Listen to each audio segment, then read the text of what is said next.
How quickly do we shift into complacency and coldness, where a desire to grow in faith, to grow in obedience just seems so distant, so cold, and so remote. May God wake us up again.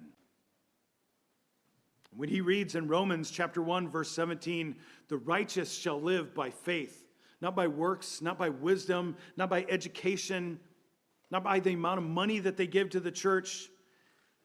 He said it was as if the gates of paradise were open to me and the mercy of God flooded my soul. It changed everything.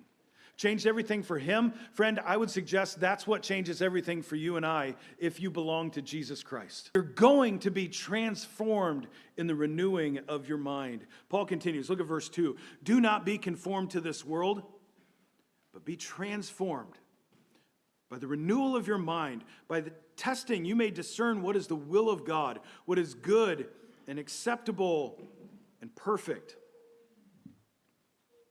Friend, I would argue with you this morning that there are only two forces at work in your life and in the world around us, as well as within the church. And they're fill in the blank for you. It's conformity and transformation. Conformity, where we're being shaped to look more and more like the world around us. That can be the secular, God-hating world around us that wants nothing to do with Jesus. It wants nothing to do with salvation or the cross. In fact, all it wants is to squeeze you into its mold, to convince you that the gospel isn't good news for you.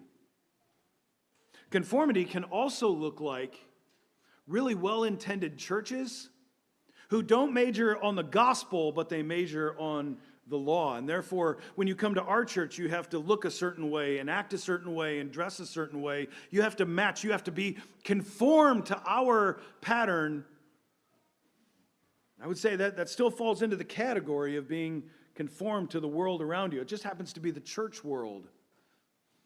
It just might be worse, though, because the church world convinces you along that path that this is where salvation lies.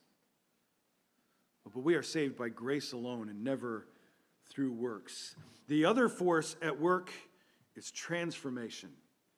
This is by the power of the Word of God and the Spirit of God as we are being renewed from the inside out. See, conformity happens from the outside in. It squeezes you. It's external to you. Transformation is within.